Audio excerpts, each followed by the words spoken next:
Okay, so here's the inside of my Maverick. It's the XLT non-luxury, so it's got the smaller little screen in the middle. Then you move over, and you've got the infotainment screen, and I also opted for the, wait, hold on.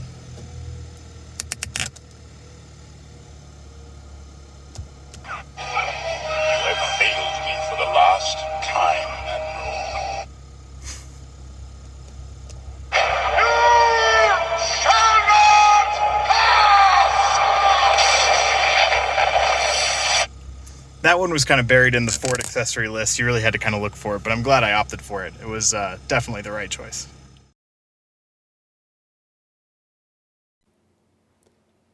This project was actually pretty straightforward and pretty simple. You only really need a few things from Amazon and some really basic household tools, and a little bit of Velcro and a little bit of super glue. Not a whole lot else. This is the multi-play push-button recordable sound chip, and I chose this one because it allows you to select multiple files as opposed to just one recorded message. It's got a 2 megabyte memory, which is roughly enough for about 2 minutes of audio. And make sure when you're selecting the sound chip that you get the one with the push button. So it's push button activated, not the light sensor activated, and not the greeting card one where it's going to turn on as you would open a greeting card. I ordered these 16 millimeter metal round switches. Again, these are momentary switches. These are rated for 12 to 250 volt and 3 amps, which all of that is way overkill for this project. It's better to have more than not enough, and this was the color and style of button that I wanted.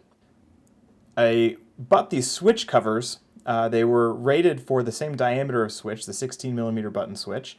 What I eventually found out, though, is that the cover is actually not quite deep enough for the switch, so I would recommend trying to find a pair of covers and buttons from the same manufacturer so that they'll fit a little bit better. Mine doesn't quite close all the way.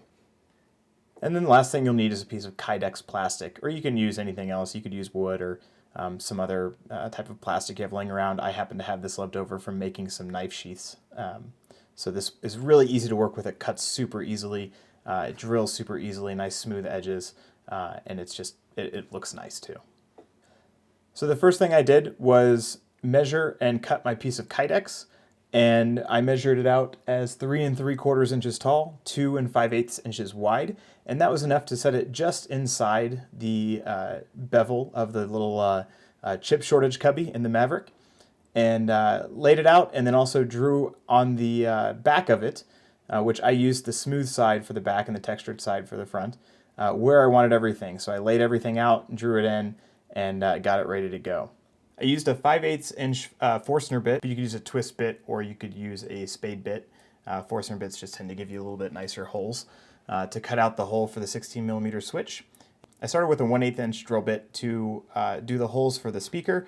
However, after I drilled the first one, which I'm glad I did in the center, I saw that it was way too big, so I switched to 1/16, and those turned out all right.